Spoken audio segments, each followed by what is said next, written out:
work with my colleague Thomas Lee, also from UC Davis, my former student Ming, and our current student Thomas and mine, Rex.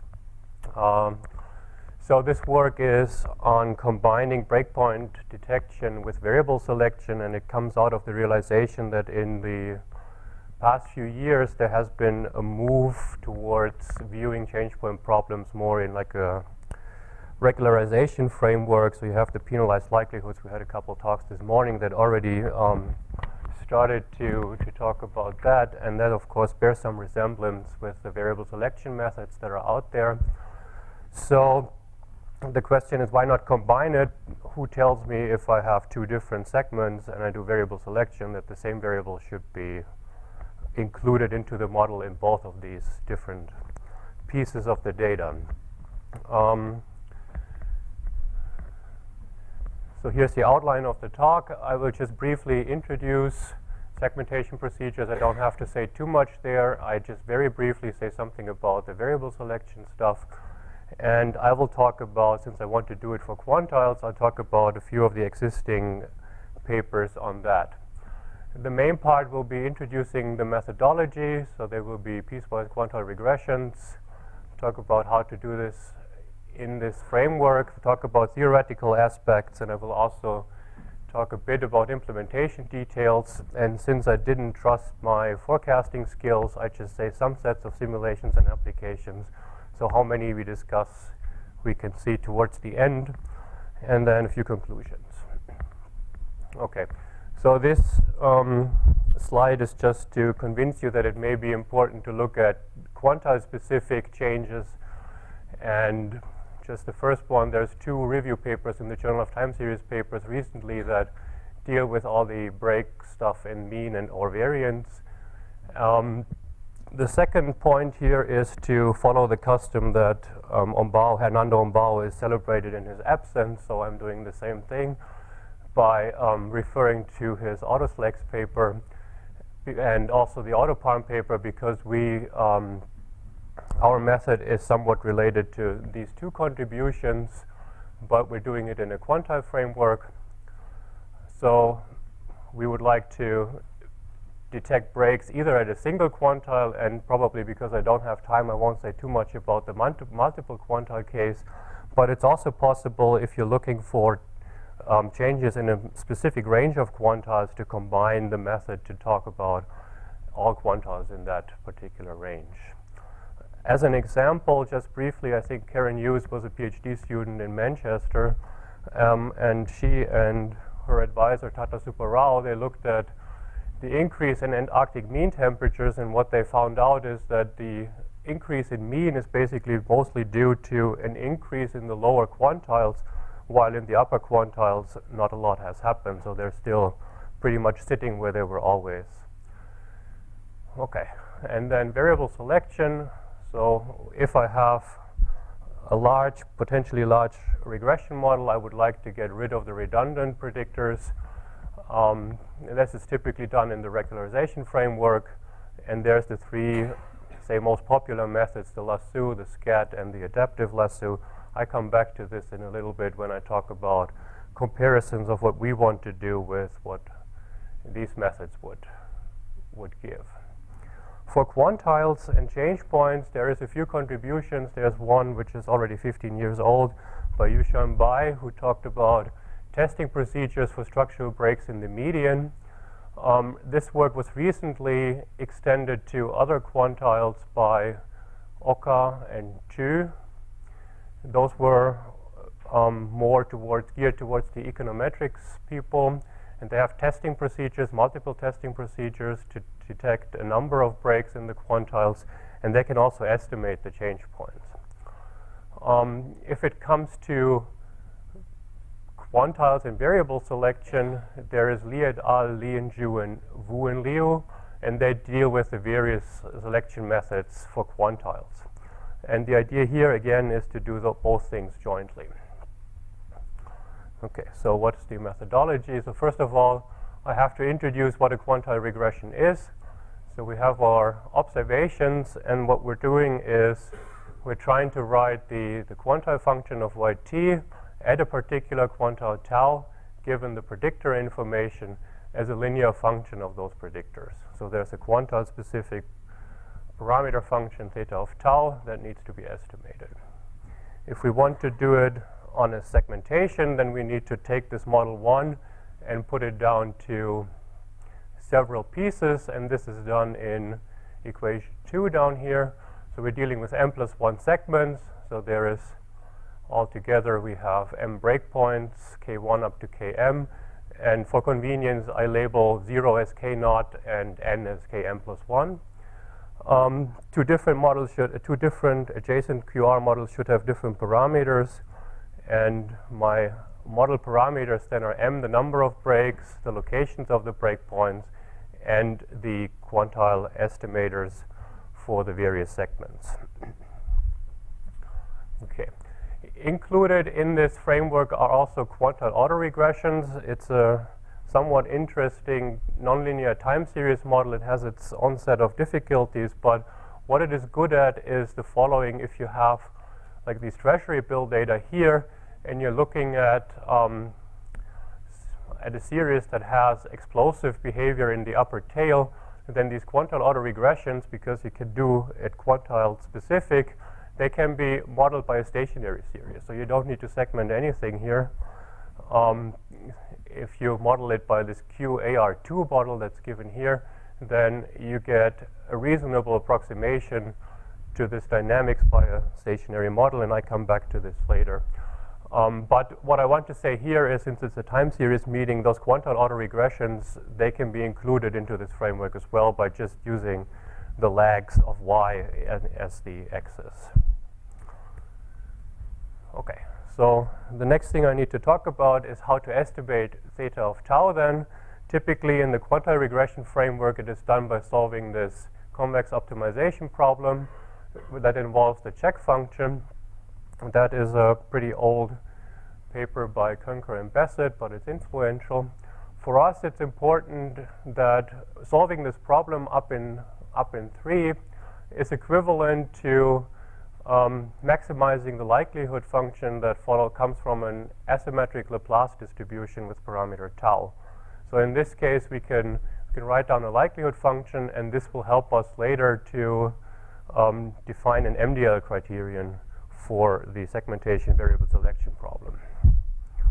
Okay. So how do we do this? So first of all, put all the observations into a big vector y. And the best model then, according to the minimum description length, is the one that produces the shortest code length. And then this is the 2-part MDL version where you split up y into 2 parts. One is the fitted model, f hat, which is a class within the piecewise QARs. And then once you fit the model, you have to encode the residuals that come from that.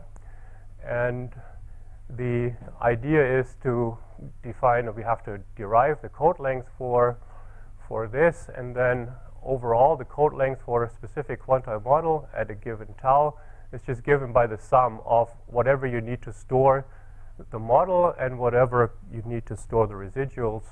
And the MDL principle defines the best fitting model as the one that gives the shortest code length, or the smallest one there. Okay. So here's the MDL criterion. So let's just put all these variables S1 up to Sm+1. This is the number of predictors that is selected in the segments.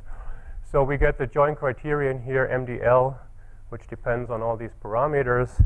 And I split it up into a part where the MDL is based on the breaks, based on the predictors, and based on the residuals. So this first term here is just to how many bits you need to encode the m breakpoint locations. The second piece is the first piece is to say how many breakpoints you have. The second piece is to encode where these locations are. Second, for the predictors, same thing. You need to specify how many predictors you want, and then you have to encode the estimate for all these thetas. This is sitting there. So these two together give the model part, and then in the residuals you have these asymmetric Laplace log likelihoods sitting there. If you want to do only the segmentation, what you would do is in the second line you would replace SL with a P plus 1. If you use only variable selection, then in the first line you use M equals 0, which means you don't need the first line anymore. And here, instead of having a sum, you're getting M plus 1 times P plus 1 log 2 P plus 1, and then the second sum simplifies also a little bit. Okay. So that's somewhat similar to what other people have been doing. So here is our likelihood criterion, and then it is penalized, but it is penalized in a very special way. So we're trying to put the so the complexity of the model is basically determined by how much you need to store that stuff. It doesn't need any tuning parameter, right? So for whatever Paul said, you had the beta choice, and somehow you could vary it and look through what the solution path of these different betas. We don't need this. Everything is determined by what the data says. Just briefly, I would like to say something about consistency of the breakpoint detection. So right now we're only looking at breaks. All the variables are always included. If we assume that M naught is known, then the relative break locations, so the definition is over here, they converge to the true break locations, relative break locations with probability 1. The proof is significantly simpler if you assume that M naught is known. If M naught is not known, first of all, the simulations indicate that that may not be essential, so the algorithm works. It doesn't need to know how many breaks there are. But it is yet open to show if the MDL criterion there is consistent if M naught is not known. Some small indications why it may be is the first one is Bai. In his paper, he proposed for the median a penalty of the form square root of n times m, and he can show consistency of that criterion, even allowing the number of changes to grow to infinity with the sample size. But there is a tendency to underestimate M naught in the simulation studies that he has. If you estimate the number of changes, on the other hand, with BIC, then there is a tendency to overestimate M naught. And MDL is somewhere in between. And in our simulations, it turns out that MDL works pretty okay, but it's still not clear if theoretically we can show consistency of this. If you look at theoretical results for unknown M naught, then typically they're restricted to special cases. Or there is one paper recently by Richard Davis and Junye Biao, who is here, who have more general conditions on the likelihood, but they impose certain smoothness conditions that are not satisfied for the asymmetric Laplace likelihood that we have here. But Junye may weigh in and say if this is possible or not later on, maybe. So, on the other hand, if we just focus on variable selection and forget about the break, so there's just one segment, then first of all, I would like to impose some sort of regularity condition on my predictors, so they should behave nicely in the sense of this equation. And then I rearrange my vector in the way that only the first S naught entries are non-zero, and in the second they're all zero. So the significant predictors are moved to the front of this vector. Then I rewrite my quantile function accordingly, so I have one p significant and one p is non-significant. And I need certain submatrices out of that sigma 1, 1 corresponding again to the significant ones, sigma 2, 2 to the non-significant ones. Okay, and then you can prove consistency in oracle conditions for variable selection. So first of all, we get a local minimizer for this theta naught, and if you use this one, then you get sparsity, so theta hat tau will be 0, and you get also asymptotic normality for the significant predictors. So the proof of this of these results makes heavy use of the convexity lemma that comes from Pollard, and that's a pretty nice paper because it gives you also the key to show how to include time series into the current setup. He has a very nice example where he explains how to change the conditions that are needed for example, to include AR processes into this one. So that works out pretty well with a few additional steps here too. I can combine both the breakpoint and the variable selection, so you can show basically the results hold also if I do both at the same time. I skipped those. How to implement it? Again, let's focus on the breaks only case first. So the genetic algorithms have already been used in Richard Davis, Thomas Lee, and Gabriel Rodriguez-Yam's paper here. I guess that Thomas learned all this stuff when he was still in Australia. The MDL seems to be popular down there. So what we're doing is we're trying to use genetic algorithms, and then the solutions in this case, they would be called chromosomes, and they should have all the information on the breakpoints for F in the model class of quantile regression models.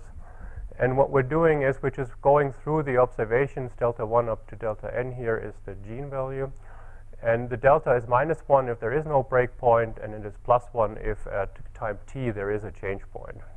Okay, and then of course you would like to have certain minimum lengths because you don't want to switch between regimes too often. So you randomly generate your first chromosome, and then you're trying to go find a better optimizer, and there's certain operations that you can apply, crossover and mutation.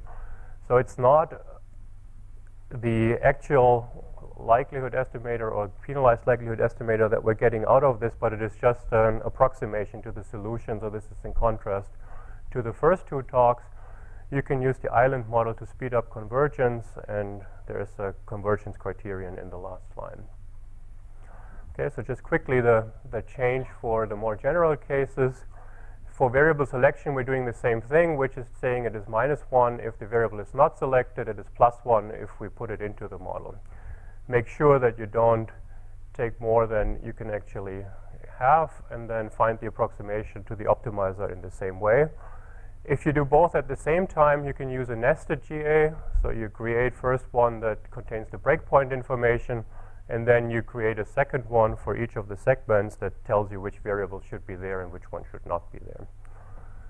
Okay, and then finally, there's a couple of simulation sets that somehow evaluate our model in relation to other existing literature. So first, we're going back to a QAR1 model, so no break in this one. So we just want to see what the model that the methodology that we have does in comparison to what Richard Davis and the others do with their linear, I have to say, autopalm version. Okay, so again, there's no structural break, but there's explosive behavior in the upper tail. And I come back to this in a little bit. So here is a typical sample path. So you can see the somewhat upshoot there, and then it comes back to normal levels. And our method says there is no break, because it can, of course, it is tailored towards this, while autopalm, which tries to break the series down into smaller pieces that more resemble the linear autoregressive structure, right? So here they only say in 1/3 of the cases of the simulation run that this is coming from a stationary piece, and typically they take up to 5 segments, very rarely, but typically 1 or 2. Okay, so this one is an example that has been used in Oka and Chu's paper. There's a data generating process where the impact of this xt is tripled after the change point. The x's are IID chi-square, 3 degrees of freedom. The epsilon t's are asymmetric Laplace 1/2. And we base the results on 400 observations and 500 repetitions here. And just for to get a different range of taus, we just pick those 3. And then we report the relative locations of the change points together with how many times change points were chosen. So what you can see in the proposed method, it typically picks one segment as it should. Sometimes it goes for 0.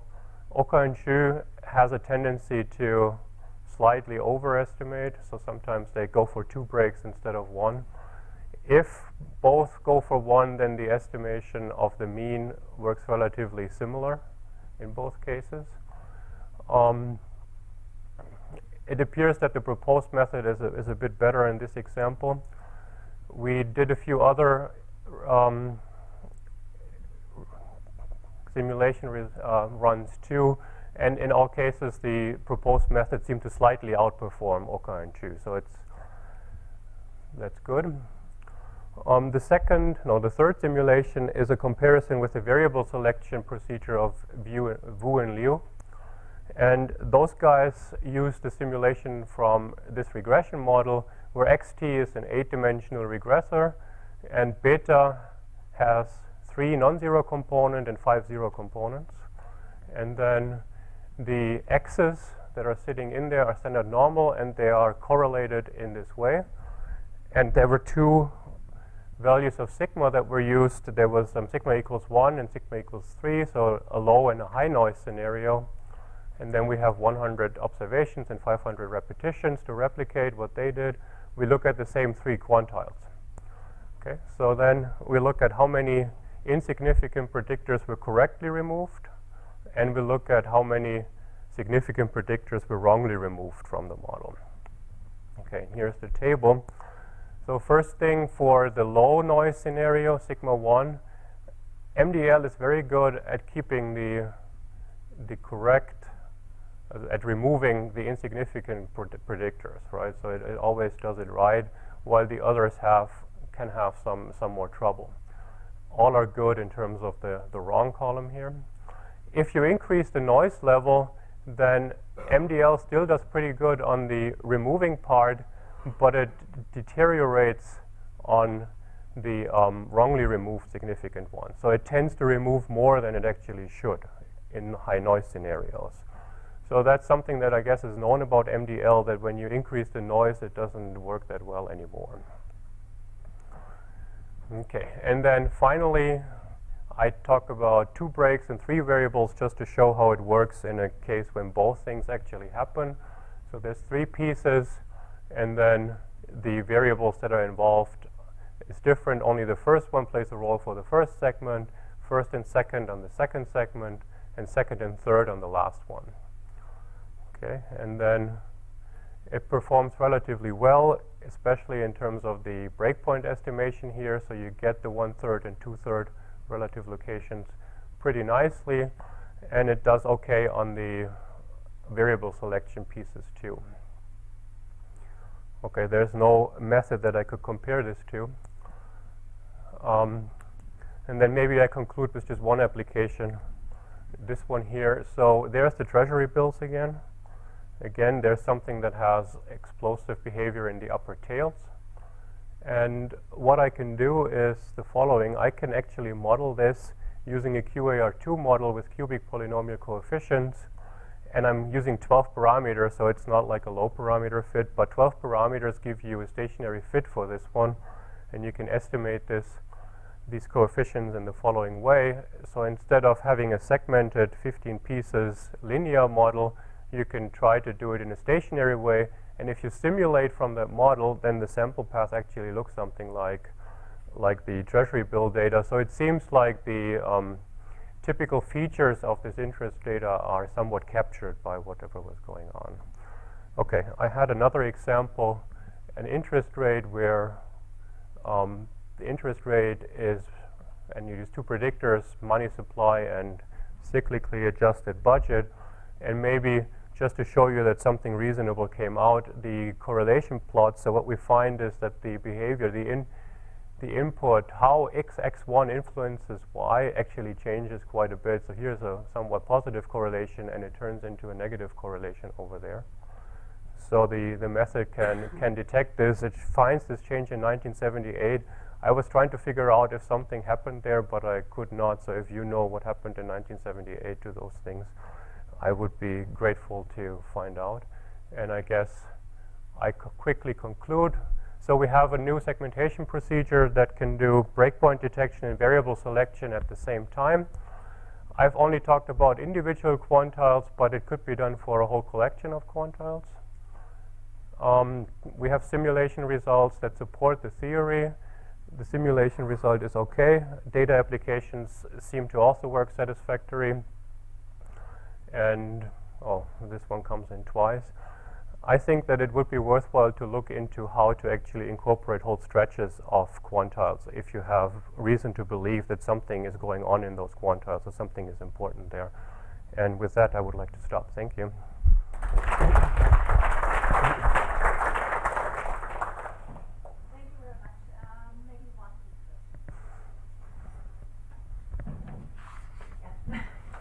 So you said that BIC did not compare favorably with the minimum description length, but I assume that was the classical BIC.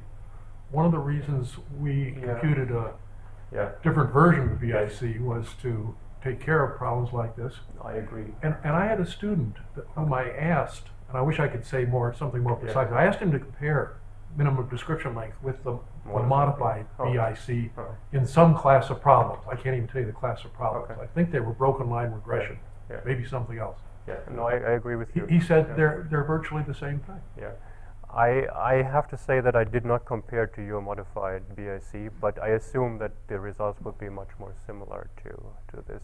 The BIC here was only used to say something about why it is intuitive that maybe the MDL would be consistent, right? Because the actual BIC is not strong enough, so it overestimates, and the version that Bai has in his paper is too strong, and MDL somehow is the compromise in the middle. So I'm guessing that the modified BIC is also somewhere in the middle, and they will be similar to each other. Yes. Well, they were even similar sort of in what the expressions look like. Okay. So because sometimes things produce the same result without being sort of identifiably similar term by term. Right. And I think that was the point. So the modified BIC would give almost the exact same expression? I believe so. Okay, I have to double check. This is something that I asked a student to look into. He looked into it, he explained it to me, and we thought, oh, well then there's not really a whole lot of point in following up, and we didn't. Yes. Okay. Yeah, I'll double check and I'll let you know what or if there are any differences between the two. Okay, so the nice thing about having the last talk of the morning session is that everybody still has the talk fresh in mind, so can ask all their questions during the coffee break. So I think we thank Alex and all the other speakers of the morning. Thank you.